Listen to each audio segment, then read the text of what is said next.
ministro de Relaciones Interiores de Venezuela, Diosdado Cabello, lanzó una nueva amenaza contra Corina María Machado, el rostro de la oposición al régimen de Nicolás Maduro. Esto tras las acusaciones de la existencia de una alianza entre narcotraficantes y el régimen chavista. La portavoz del Ministerio de Asuntos Exteriores de Rusia, María Zaharova, sostuvo este jueves que la presión del gobierno de Estados Unidos sobre Venezuela es inadmisible. Más de 250,000 de venezolanos deberán abandonar Estados Unidos en un corto plazo. Esto tras el anuncio de la administración Trump que pone fin al programa de estatus de protección temporal de más de 250,000 ciudadanos venezolanos que llegaron al país escapando del régimen de Nicolás Maduro. El secretario de Estado estadounidense Marco Rubio anunció que las organizaciones criminales ecuatorianas, los Choneros y los Lobos, serán clasificadas como organizaciones terroristas.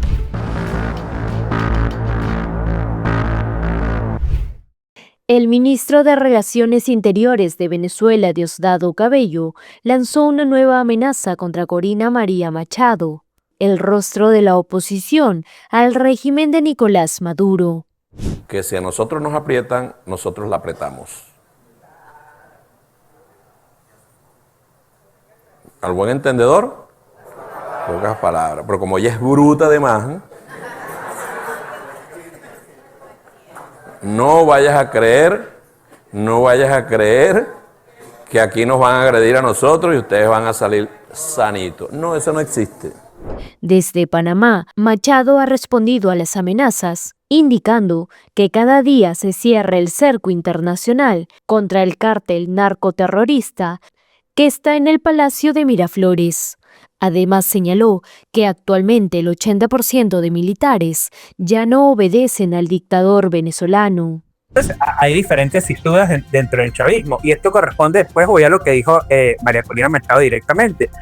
No hemos visto desde que supuestamente según ellos hay planes para invadir el país, cosa que no es así, pero asumamos la tesis que ellos quieren vender, que están intentando invadir Venezuela. No han mostrado ni una sola vez a la Fuerza Armada Nacional haciendo pruebas en los aviones realmente, ¿no? Más allá de un par de videos muy pequeños o fuerzas navales. Más allá de su dron. Mientras el círculo más cercano de Nicolás Maduro sigue insistiendo que el ataque estadounidense a la narcolancha es un invento, el secretario de Estado de los Estados Unidos, Marco Rubio, reiteró que Nicolás Maduro es un fugitivo de la justicia norteamericana.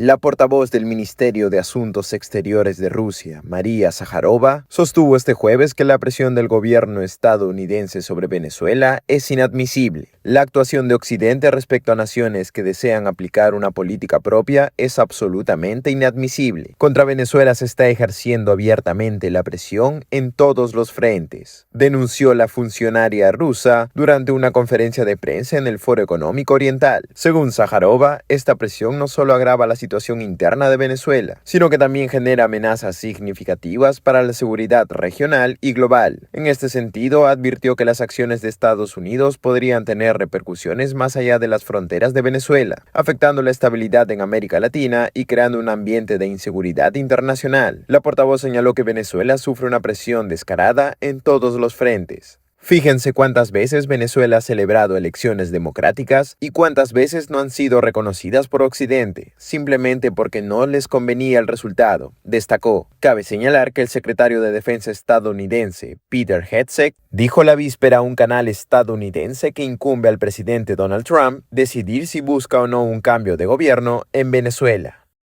Más de 250,000 de venezolanos deberán abandonar Estados Unidos en un corto plazo. Esto tras el anuncio de la administración Trump que pone fin al programa de estatus de protección temporal, TPS, de más de 250,000 ciudadanos venezolanos que llegaron al país escapando del régimen de Nicolás Maduro. La secretaria de Seguridad Nacional, Kristi Noem, ya había tomado medidas a principios de este año para poner fin a las protecciones contra la deportación que tenían unos 300 600.000 venezolanos. Esta última medida anunciada afectará aproximadamente a 250.000 inmigrantes venezolanos que llegaron a Estados Unidos y se inscribieron en el programa de 2021. Dado el importante papel de Venezuela en el impulso de la migración irregular y el claro efecto imán creado por el estatus de protección temporal TPS, mantener o ampliar el TPS para los ciudadanos venezolanos socava directamente los esfuerzos del gobierno de Trump por asegurar nuestra frontera sur y gestionar la migración de manera eficaz, declaró un portavoz de Seguridad Nacional en un comunicado. La decisión se da después de que el Tribunal del Noveno Circuito de Apelaciones de Estados Unidos ratificó el viernes pasado el fallo de un juez federal que concluyó con el fin del TPS para aproximadamente 600.000 venezolanos, incluidos los afectados por la decisión de hoy. Es ilegal. La querella legal busca proteger a dos grupos de venezolanos amparados por el TPS, otorgado por el expresidente Biden, los de 2021, unos 250.000, y los beneficiarios de la extensión de 2023, unos 350.000. El fallo del Noveno Circuito reconoció además que los venezolanos afectados por la cancelación del TPS enfrentan graves perjuicios contra la pérdida de empleo, la separación familiar, la detención y la deportación, según la Unión Estadounidense de Libertades Civiles, que representa a los demandantes. Pese a ello, y antes de una probable pronunciación de la Corte Suprema o algún tribunal inferior, la administración republicana ha intensificado la campaña que promueve la autodeportación de ciudadanos que no cuenten con un estatus legal en el país. Al considerar la seguridad pública, la seguridad nacional, los factores migratorios, la política migratoria, las consideraciones económicas y la política exterior, está claro que permitir que los ciudadanos venezolanos permanezcan temporalmente en Estados Unidos no es lo mejor para Estados Unidos, agregó el portavoz de Seguridad Nacional en un comunicado. Como se sabe, el programa de autodeportación ofrece recibir un pasaje hacia su país de origen, así como un incentivo de $1,000 para que abandonen Estados Unidos de forma voluntaria. El Departamento de Seguridad Nacional anunció que los inmigrantes que se registren para la autodeportación serán excluidos de la lista de prioritarios de detención y expulsión, siempre y cuando demuestren avances en los trámites para abandonar el país. Asimismo, sugiere que participar en este programa podría facilitar una futura entrada legal a Estados Unidos. La Corte de Apelaciones del Quinto Circuito en Nueva Orleans ha rechazado la controvertida decisión del presidente Donald Trump de invocar la Ley de Enemigos Extranjeros de 1798 en marzo para acelerar la deportación de migrantes venezolanos acusados de pertenecer a la pandilla venezolana El Tren de Aragua. Esta es una enorme victoria para el Estado de Derecho. Deja claro que el presidente no puede simplemente declarar una emergencia militar y luego invocar a los poderes que quiera, afirmó Lee Gelement, abogado de la Unión Estadounidense de Libertades Civiles, organización que defendió el caso. El núcleo del argumento de la administración para activar la ley, que solo ha sido usada en tiempos de guerra, es que las actividades criminales de la organización criminal a la que le asignan vínculos con el régimen de Nicolás Maduro equivalen a una invasión de un país extranjero. La demanda que ha llevado el caso a este tribunal pone en duda la acción del gobierno de Donald Trump, en virtud de que no hay una guerra declarada, como ha sido el caso cuando la ley ha sido usada en el pasado, además de argumentar que vulnera el debido proceso al que tienen derecho los deportados. Es probable que esta decisión sea apelada y el caso termine en el Tribunal Supremo. Leslie Sudwick, una de las juezas del tribunal, argumentó en contra de la afirmación del gobierno de Trump de que la banda venezolana Tren de Aragua había llevado a cabo una incursión depredadora en suelo estadounidense. Como se recuerda, el presidente Trump declaró al Tren de Aragua como una organización terrorista en enero y en marzo activó la Ley de Enemigos Extranjeros para ordenar la expulsión a una prisión de máxima seguridad en El Salvador de 137 venezolanos que su administración identificó como miembros de la pandilla. El pasado 18 de julio, estos deportados, junto con otro centenar de venezolanos deportados, pero bajo una orden de expulsión regular, regresaron a Venezuela como parte de un intercambio de presos con el régimen chavista. El Departamento de Justicia sostiene que el Tren de Aragua actúa como una fuerza paramilitar enviada por el gobierno de Maduro para desestabilizar a Estados Unidos, a pesar de que hay algunos indicios de vínculos puntuales entre el chavismo y la pandilla surgida desde la cárcel de Tocorón. No hay ninguna prueba conocida que respalden este argumento, ni por parte de las mismas agencias de inteligencia estadounidenses, ni por expertos independientes. En abril, la Corte Suprema había bloqueado temporalmente la deportación de inmigrantes venezolanos, mientras avanzan en tribunales inferiores las demandas que cuestionaban la utilización de poderes de guerra por parte de Trump. El fallo del Quinto Circuito corresponde a uno de estos casos. Los jueces precisaron que su orden judicial se aplica únicamente al uso de la ley de enemigos extranjeros y no impediría que el gobierno utilice otros mecanismos legales para expulsar a terroristas extranjeros de Estados Unidos. Estados Unidos y Ecuador han reforzado su acuerdo de cooperación internacional contra el crimen organizado transnacional y como uno de los resultados, el secretario de Estado, Marco Rubio, anunció la inclusión de las bandas narcodelictivas más violentas del país norteño en la lista de organizaciones terroristas. Desde la firma de acuerdo, tanto los choneros y los lobos se han convertido en objetivo de Estados Unidos. El documento, identificado con el número 2025-17067, señala que tras una revisión de los registros administrativos y en consulta con el fiscal general y el secretario del Tesoro, se concluyó que existían los fundamentos suficientes para aplicar la sección 219 de la Ley de Inmigración y Nacionalidad de Estados Unidos. Esa norma permite designar a grupos armados o redes de narcotráfico como amenazas terroristas, lo que abre la puerta a sanciones económicas, congelamiento de activos, restricciones migratorias y a un mayor intercambio de inteligencia entre agencias. La clasificación de los choneros y los lobos como organizaciones terroristas se produce después de un año marcado por hechos sangrientos en Ecuador, las masacres carcelarias, las fugas espectaculares de cabecillas y los atentados con explosivos en zonas urbanas han expuesto la capacidad de fuego y la red financiera de estos grupos.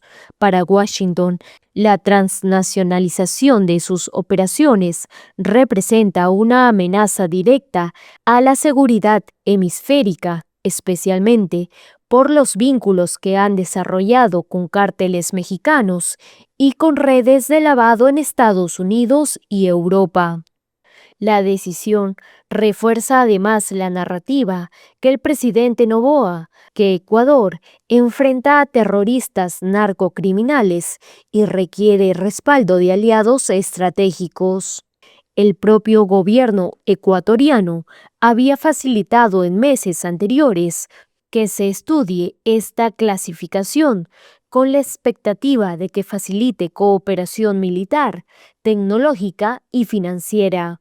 Al etiquetarlos como terroristas, Estados Unidos no solo restringe su margen de acción en el sistema financiero global, sino que también habilita mecanismos de persecución más amplios para cualquier persona o entidad que les proporcione apoyo material.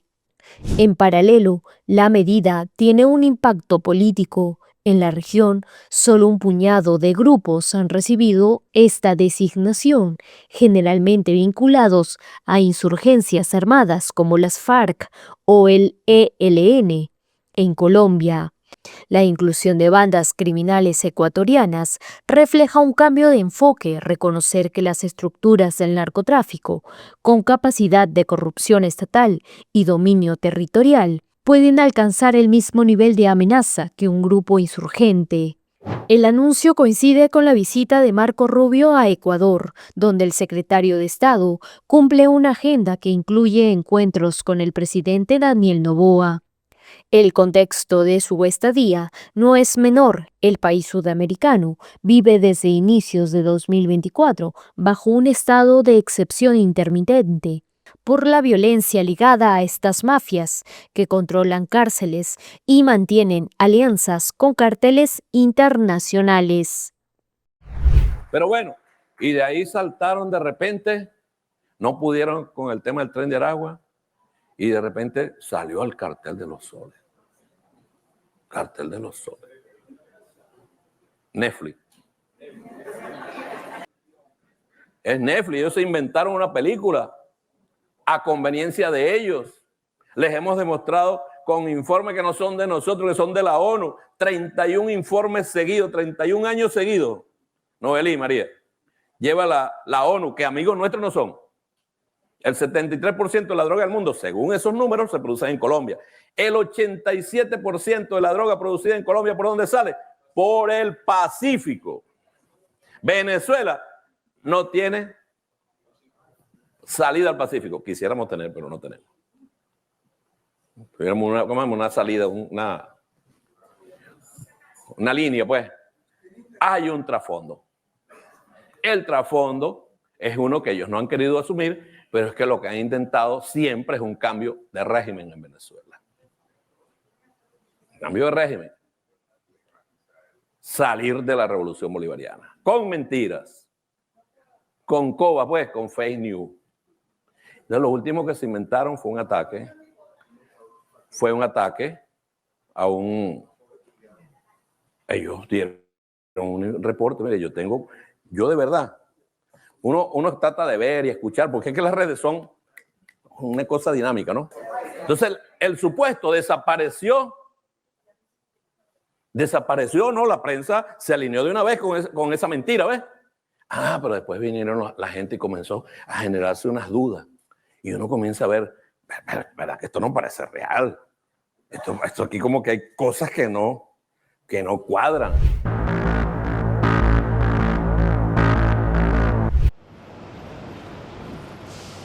Una jueza federal de Estados Unidos revocó el miércoles la congelación de fondos ordenada por el gobierno de Donald Trump a la Universidad Harvard, una victoria para esta institución convertida en el símbolo de la cruzada del presidente contra algunos centros de educación superior. La jueza de distrito de Boston, Alison Burroughs, considera las órdenes emitidas a partir del 14 de abril de 2025 por el gobierno una violación de la primera enmienda de la Constitución. También estima que los recortes de fondos gubernamentales tienen una incidencia en el problema de antisemitismo en el campus que la propia Harvard reconoció.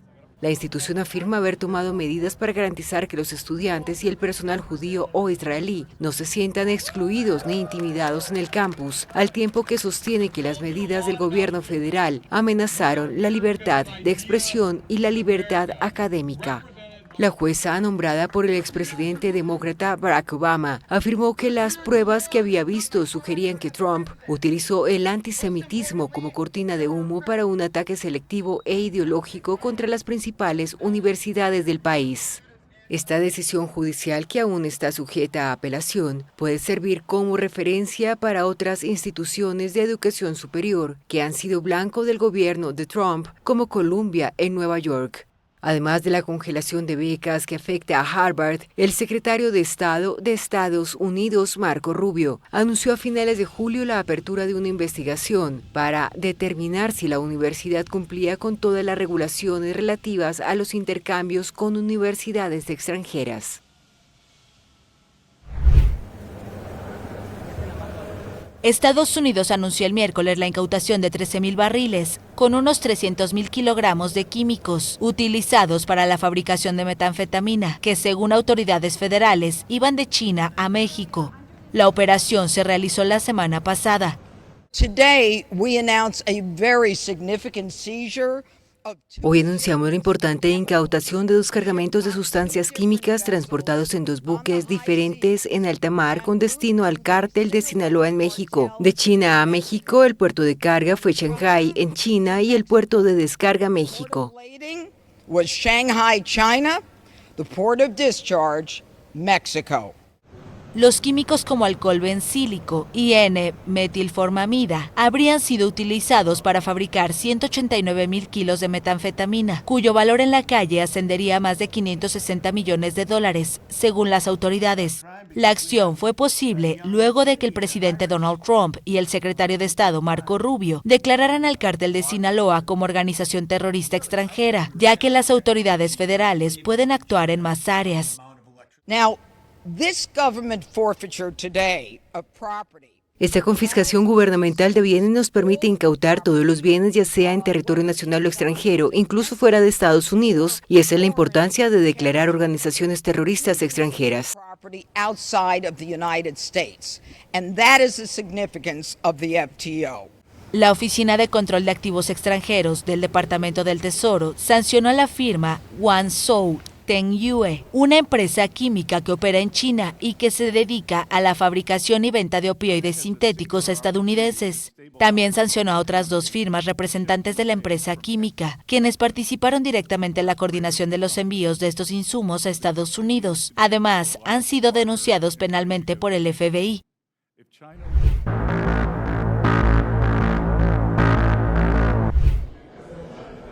26 países se comprometieron a apoyar militarmente a Ucrania en caso de un cese al fuego con Rusia para disuadir a Moscú de volver a atacar a su vecino. El anuncio fue hecho el jueves en París por el presidente francés Emmanuel Macron tras una cumbre de la coalición de voluntarios que reúne a una treintena de países aliados de Kiev. El mandatario se negó a revelar los detalles del plan o cuál sería la contribución por país, y aseguró que Estados Unidos, que todavía no concretó su contribución, se sumará. En los próximos días finalizaremos el apoyo estadounidense, pero ahora ha quedado claro que todos los miembros de la coalición de voluntarios europeos, pero también asiáticos, miembros del Pacífico o canadienses, han asumido sus responsabilidades. Por su parte, el presidente de Ucrania, Volodymyr Zelensky, celebró el acuerdo. 26 países han acordado proporcionar garantías de seguridad a Ucrania. Creo que hoy, por primera vez en mucho tiempo, se ha dado el primer paso concreto y serio en este sentido. Felicito a todos por ello y felicito a usted, a CARE y a los líderes de la coalición de voluntarios. Donald Trump prometió durante una reunión con 6 líderes europeos celebrada el 18 de agosto en Washington que Estados Unidos proporcionaría garantías de seguridad a Ucrania, sin especificar cuáles. El mandatario ha descartado el envío de tropas terrestres, por lo que esa red de seguridad estadounidense podría adoptar diferentes formas, como inteligencia, apoyo logístico o comunicaciones. Una perturbadora pero sin contexto conversación entre Xi Jinping, Vladimir Putin y Kim Jong-un ha sido filtrada por medios internacionales. En ella se escucha a los líderes del bloque alternativo que busca el liderazgo global hablar sobre el avance de la biotecnología, el trasplante de órganos y la futura inmortalidad que puede ser conseguida. El inusual momento de micrófono abierto ocurrió inmediatamente después de una foto grupal de los 26 líderes internacionales reunidos en Beijing. Tras la foto, Xi, Putin y Kim encabezaron al grupo hacia sus asientos, conversando a través de intérpretes en un diálogo que fue captado parcialmente por los micrófonos. El audio se interrumpe en algunos momentos, pero al inicio se escucha a Xi decirle a Kim en mandarín: "También estoy muy contento, ha pasado mucho tiempo desde la última vez que nos vimos". Kim responde a través de un traductor que han pasado 6 años desde la última vez que se encontraron. Momentos después, mientras subían una pendiente hacia la puerta del Tiananmen, se escuchó a un traductor de mandarín, presumiblemente interpretado para Putin, decirle a Xi: "En unos años, con el desarrollo de la biotecnología, se podrán trasplantar órganos humanos constantemente para que las personas vivan cada vez más jóvenes e incluso se vuelvan inmortales". Xi respondió: "La predicción es que en este ciclo los seres humanos podrían vivir hasta los 150 años. El traductor ruso transmitió eso a Putin, repitiendo de manera aproximada la misma idea. Hay predicciones de que en nuestro tiempo las personas vivirán hasta los 150 años. Putin confirmó después a los periodistas que ambos habían estado hablando sobre vivir hasta los 150 años. Los medios modernos de curación, los avances médicos y todo tipo de procedimientos quirúrgicos relacionados con el reemplazo de órganos permiten a la humanidad esperar que la vida activa continúe de manera diferente o como ocurre hoy. La edad promedio varía entre países, pero aún así la esperanza de vida aumentará significativamente. Como se sabe, ambos líderes de China y Rusia respectivamente tienen 72 años y han evitado designar sucesores claros. Xi, el líder más poderoso de China desde Mao Zedong, fue reelegido en 2023 por la legislatura china para un nuevo mandato de 5 años como presidente. Ningún otro líder chino ha ostentado el título de jefe de Estado por más de 10 años, ni siquiera el propio fundador de la China comunista, Mao Zedong. Durante su tiempo en el poder, Xi ha ampliado enormemente el control del Partido Comunista Chino y su propio dominio sobre la organización. En tanto, Putin, quien afronta su tercera década como líder de Rusia, obtuvo sin dificultad un 5º mandato el año pasado. En 2020 impulsó un referéndum para introducir cambios constitucionales que le permiten permanecer en el poder hasta 2036.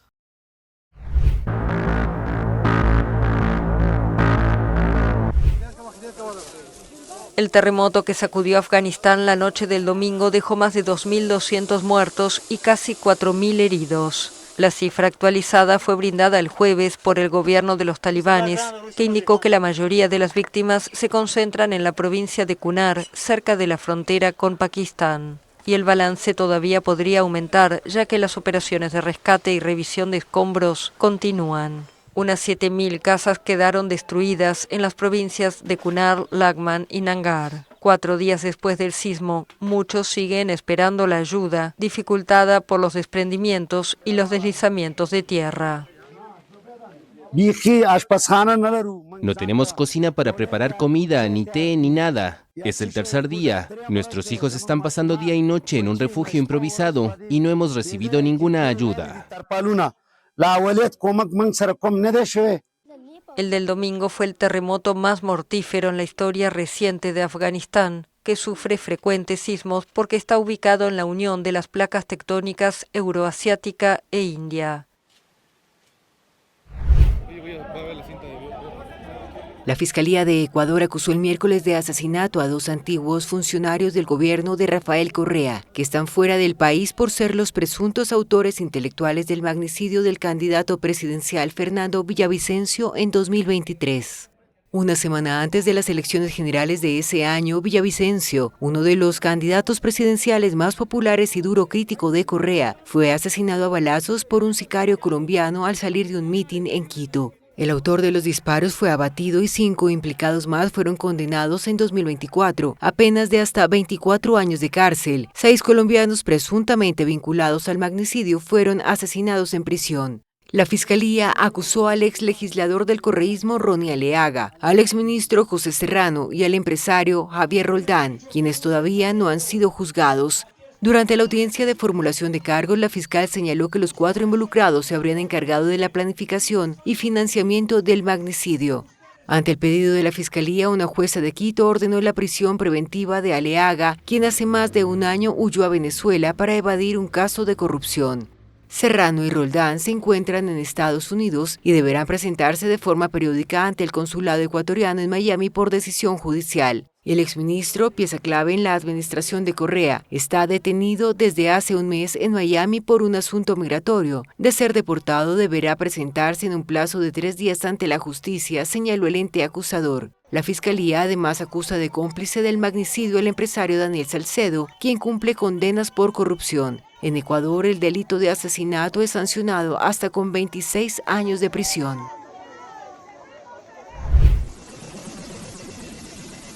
Dos militares resultaron gravemente heridos tras ser rociados con gasolina y luego quemados por un grupo de civiles durante una operación antinarcóticos en el sureste de Colombia. Los hechos ocurrieron cuando las tropas del ejército colombiano realizaban una misión para destruir un laboratorio de pasta de base de coca en un municipio rural de Putumayo, departamento fronterizo con Ecuador. Allí se presentó una asonada por parte de un grupo de civiles que intentó impedir el procedimiento atacando con fuego a los uniformados.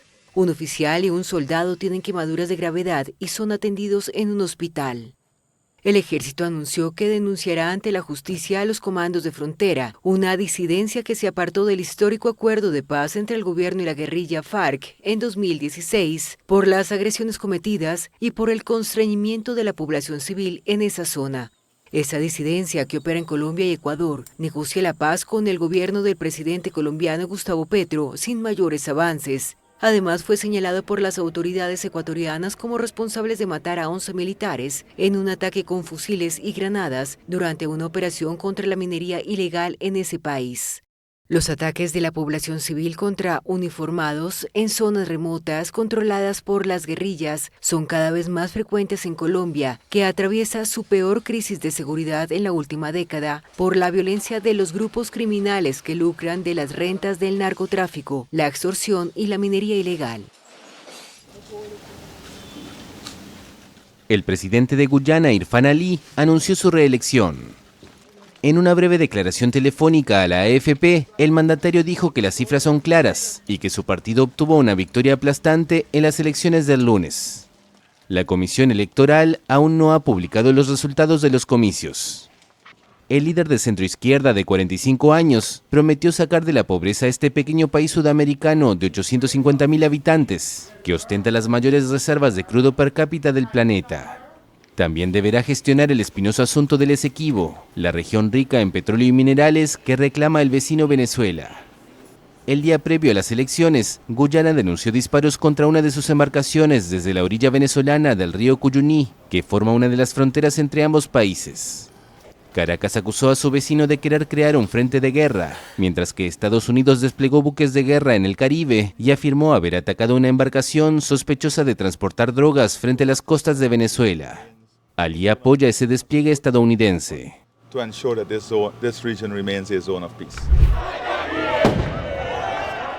Incidentes en las inmediaciones de un mitin que encabezó el presidente de Argentina, Javier Milei. El mandatario asistía a un acto de cierre de campaña de cara a los comicios legislativos de medio término de la provincia de Buenos Aires, que tendrán lugar el domingo. Al finalizar el evento, algunos grupos que la prensa argentina identificó como adversarios políticos protagonizaron escaramuzas, con golpes de puño, agresiones verbales y lanzamiento de piedras y botellas. Antes del acto había temor por parte de autoridades provinciales como el gobernador de Buenos Aires, el opositor peronista Axel Kicillof, quien señaló que el precario club barrial de Moreno en la periferia oeste de la capital no estaba preparado para acoger el evento. El mandatario salió del lugar sin problemas junto con su comitiva. Hace una semana, Milei fue atacado a pedradas y debió ser desalojado de otro acto partidario en la periferia sur de la capital argentina, en medio de una caravana que contó con una inusualmente escasa presencia policial. El presidente atraviesa el peor momento en sus 21 meses de gobierno, con denuncias de corrupción que salpican a su hermana y secretaria general de la presidencia, Karina Milei. Soporta además una crisis de confianza de los mercados financieros que disparó la cotización del dólar, lo que obligó el martes al gobierno a intervenir en el mercado a través del Tesoro. La popularidad del presidente se pondrá a prueba en las elecciones del domingo en Buenos Aires y en las legislativas nacionales del 26 de octubre.